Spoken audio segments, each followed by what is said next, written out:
Welcome everyone. Today we want to start a new chapter, which is another important transform, and it is called the Z transform.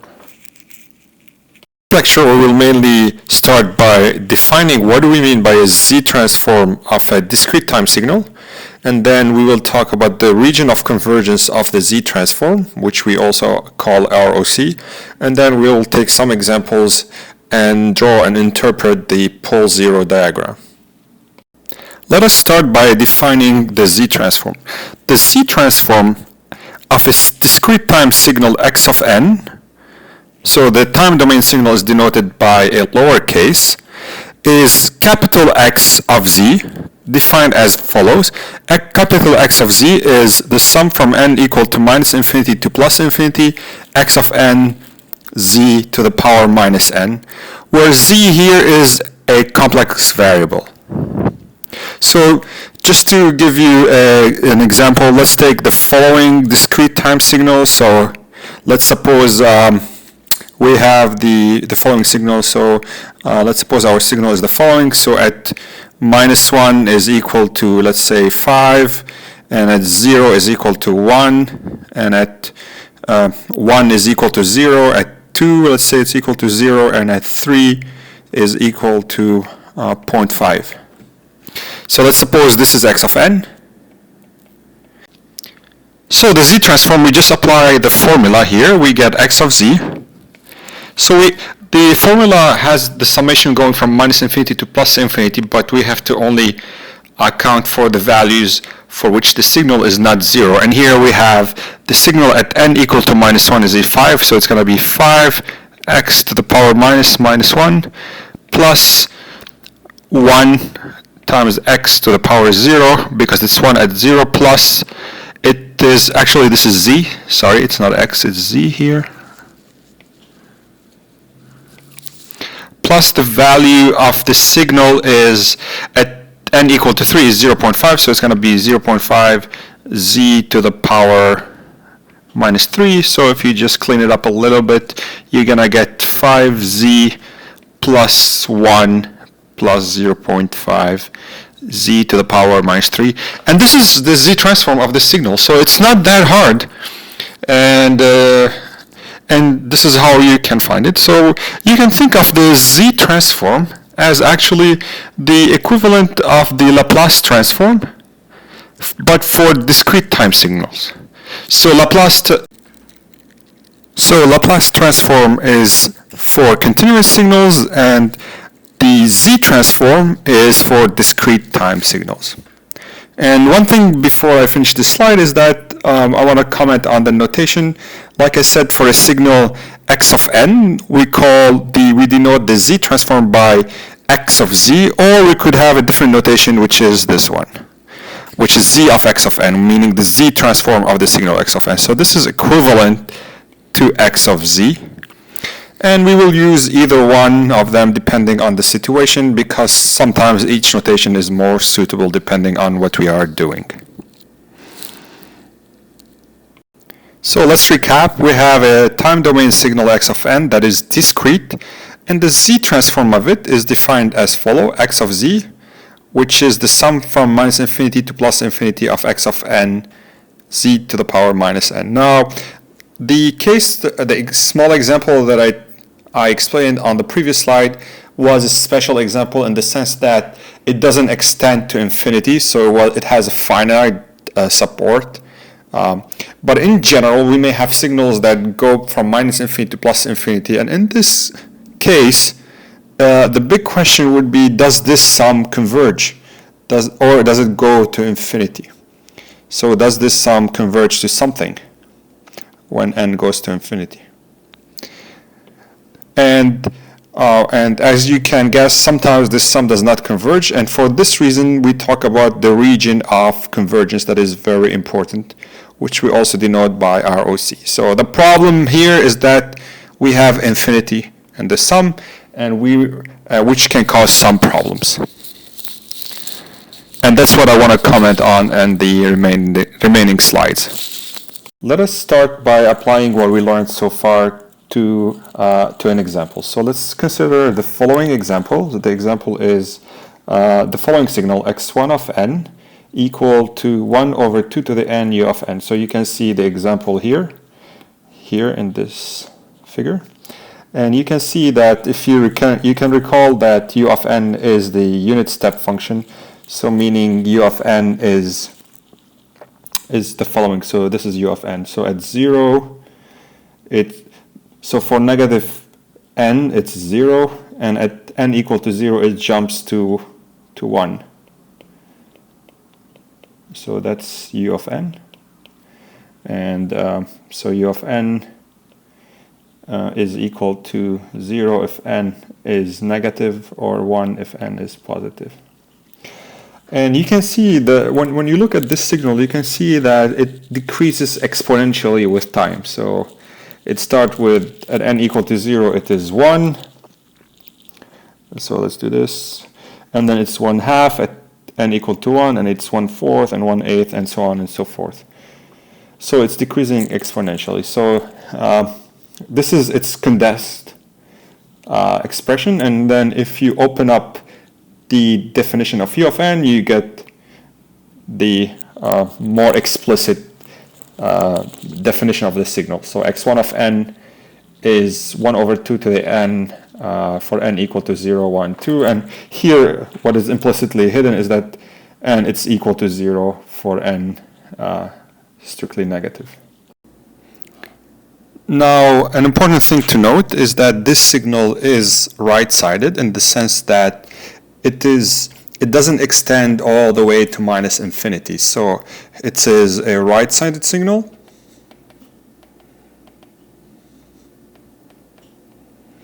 And a right-sided signal, the general definition is that x1 of n is going to be equal to 0 if n is less or equal to some number n0, some specific number n0.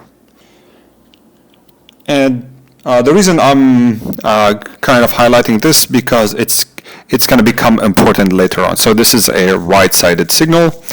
For this right-sided signal, this example, the question on this example is to find the transform of this signal. So what is x1 of z?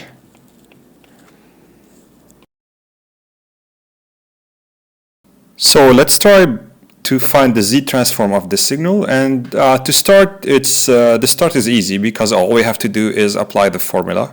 And since the signal starts at 0, we know that the summation in the z transform formula has to start at 0. So this is why we have sum from n equal to 0 to n equal to infinity here of 1 over 2 to the n z to the minus n. And basically this is just applying the formula. If you forgot the formula, I'm going to write it down here again.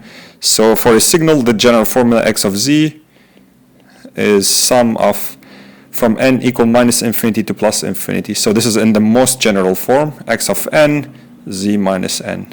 So that's what we are applying here. And now, so I'm hoping you've seen this kind of form before to see how we can get a nice expression of this sum. You could probably see that we could write this as the sum from n equal to 0 to infinity of 1 over 2 z to the power minus 1, and all of that to the power n.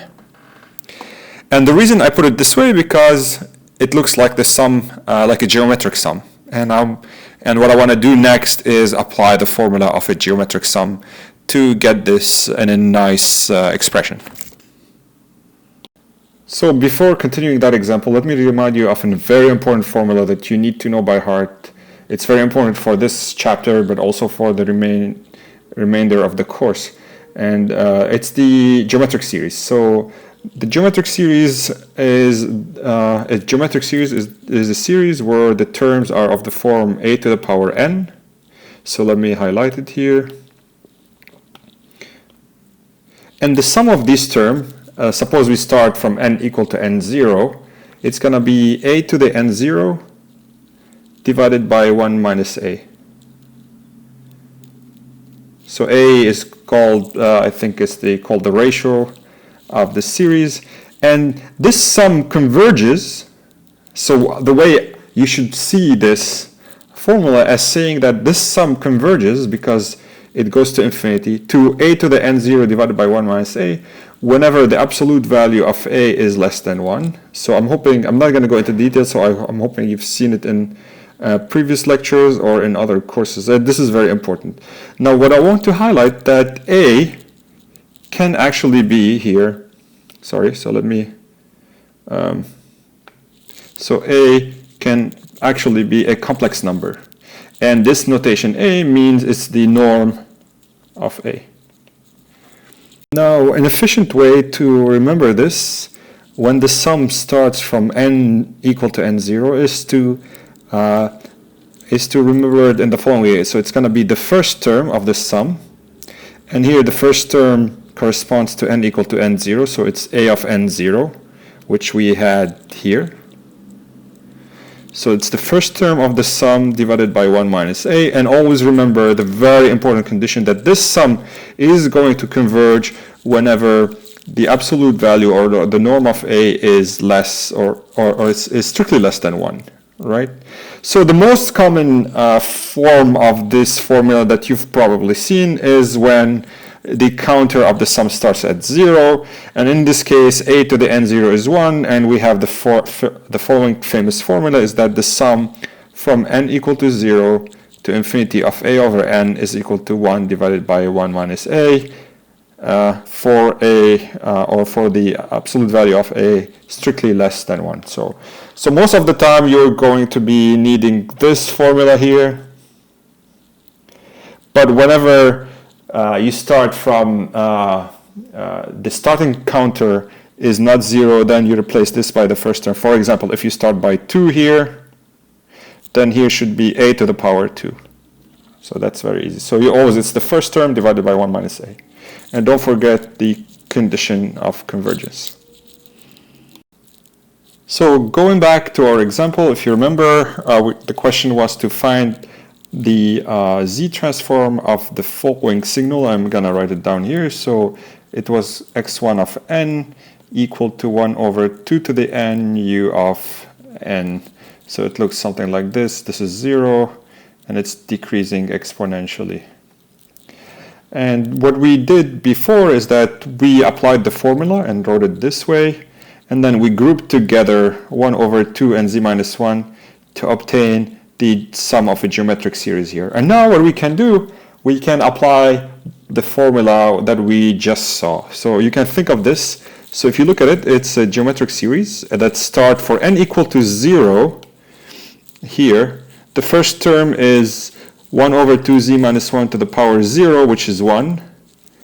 And it's 1 minus half times z minus 1. So in the previous case here, this is a.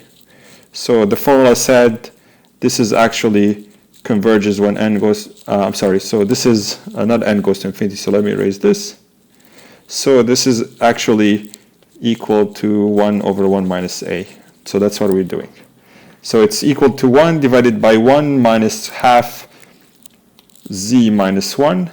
And again, the most important part is the condition of convergence. So this is going to converge if z, or the amplitude of z, or the norm of z is greater than to 1/2. And how did we get this? So if you remember, the condition is that a should be less than 1, and here a is equal to half z minus 1 less than 1, and this will give you the condition that z minus 1 is less than 2, and the norm of z is greater than 1/2. So that's how we find the convergence. So, and then we call this the region of convergence. So this is very important. So we say that the z transform of that signal is z divided by z minus 1/2, but that's not enough. You need to specify the region of convergence. So what we say is that the z transform of x1 of n is x1 of z, and it's equal to z divided by z minus 1/2, and the region of convergence is given by z greater than 1/2. So again, the z transform is two pieces of information. First, the function x of z, and the region of convergence. Now, what does this region of convergence say? It says that as long as z is greater than 1/2, so if you take the circle z equal to 1/2, so this is the circle z equal to 1/2. So this is the complex plane. So this is the real part of z, and this is the imaginary part of z. And this is the plane of z, the z plane, if you want. So this is saying x1 of z, for it to converge, it has to be outside this circle. So for any point that you find outside this circle, x1 of z converges. But for any point inside, it does not converge. So any z that is here or here or here, it's all okay. It's always going to converge. But if you take a point here, then it does not converge. And this is why we have to specify the ROC. So again, to summarize now, the z transform of this signal is z divided by z minus 1/2, with ROC being z, the amplitude of z greater than 1/2. And this slide here summarizes what I just said. So we have to specify the z transform as a function of z, and also specify the ROC. So it's these two pieces of information. So it's usually a good practice to represent the ROC by a plot, and we call this the pole zero plot. So the pole of a z function or z transform is the root of the denominator here. So in our previous example, the denominator is z minus 1/2. So the pole is z equal to 1/2 because it zeros the denominator. And the zero is the zero of the numerator. So these are the meaning of the poles and the zeros. For instance, in this example here that we just saw, the pole is z equal to 1/2, and the zero is z equal to 0. So usually what we do is we represent the pole and the zeros by the following way. So the pole is represented by an x in the figure. So if you look here at the figure, so an x means a pole. So here we have a pole at 1/2, and we have a 0. The 0 is represented by a small circle. We have a circle here at z equal to 0. So this means that we have a pole and a 0. And the ROC here, as we said, is the exterior of the circle. So this circle is the circle with the following equation: the amplitude of z is equal to 1/2. So anything that is outside this circle is the function will converge. And here you have the ROC, which is highlighted in yellow. And later on, maybe in a few lectures, we're going to see how the poles are going to help us find the ROC when the z transform is a little bit more complicated. So let's do one more example. So let's consider the following signal: x2 of n is equal to -1 over 2 to the n. So again, it's a signal that decreases exponentially, and it's negative here, times u minus n minus 1. So this is a little bit intriguing. What is u minus n minus 1? But we're going to unpack it in a second. But let me tell you how the signal looks like. So the signal is 0 for n greater or equal than 0. So let me kind of add this information to the graph here. So that's the wrong pen here. So for 0, it's 0. For 1 is 0. And 2 is 0, and so on and so forth. So how did we realize this? So it's all kind of hidden in the u minus n minus 1 function. So if you do the following, so if you remember, u of n looks something like this. I'm going to do it on the left side. So this is u of n. So it looks something like this. It's discrete, but I'm going to just draw it continuous because this is easier. So it's 0 for n less or equal to 0, and then it jumps to 1. Now if you do u minus n, it's the flipped version. So when you do minus n, so it's going to be this. and u minus n is going to be flipped around 0. So this is u minus n. So u minus n is going to be equal to 1 for n less or equal than 0, and it's going to be equal to 0 otherwise. And now, when you do u minus n minus 1, you're shifting it to the left. So this is what's happening. So this is u minus n minus 1. So it's going to be this. And the way you double check these things, you say, well, I know that so how do I know that that it's a shift to the left? Well, you know that, let me use a different pen color. Let me use red here. So if you look at u minus n minus 1, when is this equal to 0? This is equal to 0 when minus n minus 1 is equal to 0. So this is equal to 0 when n equal to minus 1. So you know that the shift is going to happen when n equal to minus 1. So that's how you double check that is the shift to the left or shift to the right. So in the end, so overall, this is what the signal is going to look like here. So it looks like. Note that this signal is left-sided because it doesn't extend to plus infinity. It goes to minus infinity here. So let me do this. And it's 0 on this side. So it's a left-sided signal. So left-sided signal. And the formal definition is that x2 of n is equal to 0 when n is greater than some number. So there exists some n0 such that x2 of n is equal to 0 is guaranteed to be equal to 0 when n is larger than when n is larger than n0.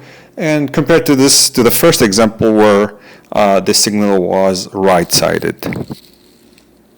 So like I said, the start is always easy because all you have to do is apply the formula of the definition of a z-transform, and our signal starts from n at n equal to minus infinity and stops at -1. So these gives you the boundaries of the summation, and it's the summation of x of n, z minus n. So that's what we just did here. And now you do a change of variable.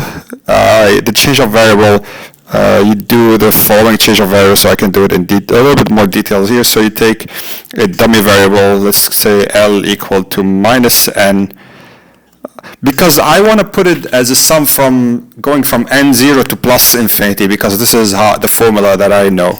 So if I do this change of variable, minus infinity becomes plus infinity. And for n equal to -1, L is equal to +1. And -1 over 2, and this means that n is minus L. So 2 to the n becomes 2 to the minus L, z to the L. And it doesn't matter whether you call the counter L or you call it n, so you can, equivalently call this n, it doesn't matter. You can call it n.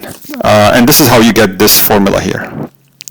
Now, if you want to apply the formula that you know for the geometric series, you could. The problem here starts with 1. So if you just remember the formula starting with 0, you can add and subtract +1. You get this, and you get the remainder of this calculation. Or you can use the formula that I gave you. So this is equal to minus sum from n equal to 1 to infinity, 2z to the power n. So this is minus, the first term here is 2z divided by 1 minus a, and a is 2z. So what you get here is, and if you divide by z on both sides, and you bring the negative side to the denominator, you'll get z divided by z minus 1/2. So, and this is exactly what you get here. Now again, the most important thing that I want to emphasize is that the region of convergence is this. Why is it that? Because the amplitude of z is less than 1/2, and this is true because of the following, and I'll do the quick calculation here. Let me do it in red. Let me do it on the left. So if you look at what is A is this part here. So we need that sorry, this is 2z must be less than 1, and this will give you that z is, or the amplitude of z is less than 1/2. So if you remember what we had before, the surprising fact is that both x1 of z and x2 of z are equal to z divided by z minus 1/2. The difference is the ROC is different. So to summarize our result, for the signal, the left-sided signal x2 of n, the z transform is x2 of z, which is equal to z divided by z minus 1/2. So here there is a typo. Let me fix it. So here there's equality here. Now the difference is that the ROC is different than the z transform of the right-sided signal. So the z transform here is the norm of z is less than 1/2. Right, so, and the ROC here is the interior of the circle given by the equation amplitude z equal to 1/2. So instead of being the outside of the circle, it's the inside of the circle. And this is what distinguishes both x1z and x2z, is that as a function of z, they're both the same, but they have different ROC, which means they correspond to different signals. So to summarize here, we had two signals. x1 of z was right-sided, meaning x1 of n was right-sided in the sense that x1 of n, it starts somewhere and it's 0 at the left of some boundary. So for us it looked something like this. And so this is a right-sided signal. And x2 of n was a left-sided signal, meaning it's 0 for n larger to some number. And it looked something like this. So this is x2 of n, it's left-sided. And these two signals had the same z transform. So this is why that was kind of the message behind these two examples, that you may have a left-sided signal and a right-sided signal such that both of them have the same z transform. And what's going to help us distinguish which signal we're talking about is the ROC. So something important to keep in mind is that for a left-sided signal, the ROC is the interior of the circle, of a circle around the, here we have one pole, around the pole. Whereas for a right-sided signal, like the x1 of z, or the ROC is the outside of the circle. So these are very important properties to remember. So this lesson is kind of summarized here, is that we have two signals, one left-sided and one right-sided. They have the same z transform, which is z divided by z minus 1/2, but they have different ROC. And like I said, I want to repeat it here, something to keep in mind is that for the left-sided signal here, the ROC is the interior of a circle, whereas here it's the exterior of the circle. And here the circle is going through the pole. So this means that the takeaway message is that we always need to specify the ROC when talking about the Z transform. And like I said, it's very important to keep these two examples in mind when thinking about different cases in the future when we go deeper in this chapter. And we can generalize these calculations to the following general case. So for any signal of the form of 1 over a to the n un, and such that the amplitude of a is less than 1, then we have that x of z is z divided by z minus a, and the ROC is the norm of z, or the amplitude of z is greater than a. So like I said, there's nothing special about the value a equal to 1/2 that we just saw in the example. We could have the following signal, for instance. Let me choose here.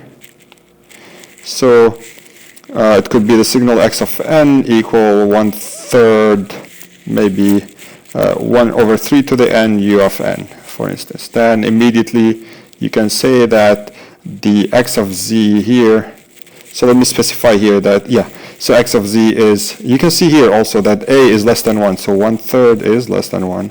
So x of z is actually z divided by z minus 1/3. So this is something to keep in mind and to kind of remember, because it's going to make computing the z transform of more complicated signals much easier. So whenever you have an exponential signal, the z transform is, the exponential signal is 1 over a of n, and it's left-sided. I'm sorry, it's right-sided, so because this looks like this, so this is 0 and it looks like this. Then the ROC is z divided by z minus a. Again, so this is important to remember, so let me highlight it here, because this is going to be an important building block later on. So whenever you see this signal, you can immediately, you don't have to do the computation or the calculations that we just did in this slide. So because this is a basic example, from now on you can just apply this formula. And it's going to be very important in computing other more complicated, the z transform of more complicated signals.